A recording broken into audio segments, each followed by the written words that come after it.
Welcome to training covering the Daktronics Scoreboard radio installation.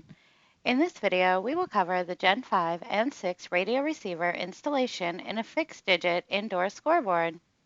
If you're installing a scoreboard with a radio, the radio will not ship in the scoreboard from the factory. You have to install that when you do the installation. So with that, there will be a hole in the scoreboard that you would put your antenna through. So typically what you would do is you'd remove the digit that's close to that hole. Inside here, you'd have your radio. So I have a radio right here. This basically is the radio. It has some Velcro strips that will stick on the inside of my scoreboard here. And my radio antenna wire would stick right out. So wherever this antenna is, the radio is right behind there in the scoreboard. Now this is an older style one. It has a 5-pin connection on it. The new radios have the 6-pin connector on it. So when we send a radio out, we will send an adapter so that we can plug in either way through service.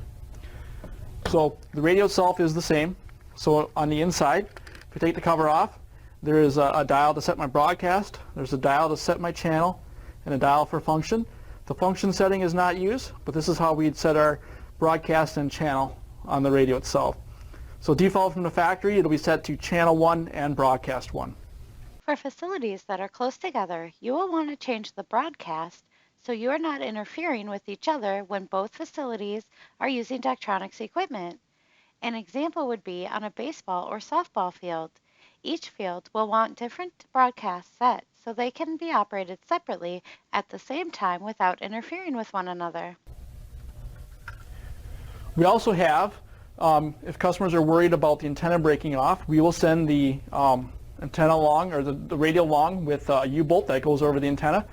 So that way if a ball hits the antenna, it won't break off. So we will have a couple U-bolts that we will put on to protect that antenna. The older scoreboards would have what's called a Generation 5 radio. The Generation 5 radio, we just have one dial in the middle, and that is used for setting the radio channel. And then down here we have some shunt jumps that we jumper for setting the broadcast. So it's written on the board. If I pull my little jumper off, it's this little black piece right here. If I want broadcast group 4, I'll just short these pins. If I wanted broadcast group 3, I'd short these, and that's how we change our broadcast group on the Generation 5 radio. We stopped shipping these in 2012. We started shipping our Generation 6 in 2012. And otherwise the radios themselves work the same. We have the antenna wire, it's still only so long. On the drivers, the new scoreboard driver, it just plugs into this jack on here.